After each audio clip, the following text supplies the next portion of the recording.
జై శ్రీరామ్. నా పేరు వద్దెపల్లి రాఘవులు. మాది బాపట్ల జిల్లా నగరం మండలం సజ్జవారిపాలెం ఎస్సీ కాలనీ. మా మాదిగపల్లిలో మేము తిరుమల తిరుపతి దేవస్థానం వారి ఆర్థిక సహకారంతో రామాలయం నిర్మించుకున్నాము. మరి మా గ్రామంలో మా కమ్యూనిటీకి సంబంధించినటువంటి కొంతమంది క్రైస్తవ మతంలోకి మారి వాళ్ళందరూ కూడా ఇవాళ రామాలయాన్ని తీసేయాలంటూ, హిందూ ధర్మాన్ని మాదిగపల్లిలో ఆచరించొద్దంటూ నన్ను కూడా మతం మారి క్రైస్తవ మతాన్ని ఆచరించమంటూ బలవంతం ఒత్తిళ్లు చేస్తున్నారు.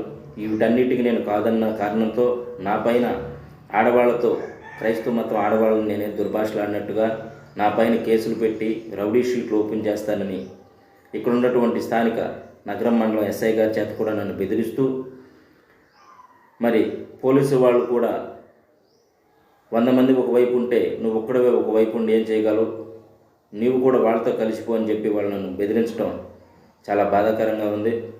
కనుక హిందూ బంధువులందరినీ నేను కోరుకునేది ఏమిటంటే, సజ్జవారిపాలెంలో ఉన్నటువంటి ఈ శ్రీ కోదండ రామాలయాన్ని కూల్చివేయకుండా కాపాడాలి.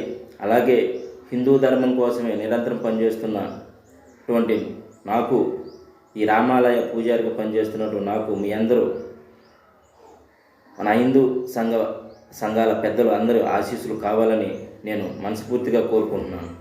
కనుక మిత్రులారా, హిందూ బంధువులందరూ కూడా గమనించాలి. ఇది నేను చాలా బాధపడుతున్నాను. నన్ను చాలా ఇబ్బందులు పెడుతున్నారు. నా పైన ఇప్పటికీ కూడా 2-3 కేసులు ఎఫ్ఐఆర్లు కట్టించారు. మరో కేసు కట్టడానికి సిద్ధంగా ఉన్నారు.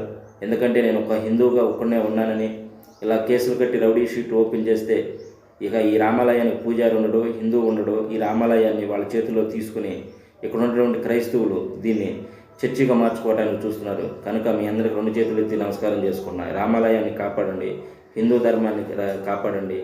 ఈ రామాలయ పూజారిగా పనిచేస్తున్న నాకు, నా కుటుంబానికి మీ అందరూ అండగా ఉండాలని మనస్ఫూర్తిగా కోరుకుంటున్నాను. జై శ్రీరామ్, జై హింద్.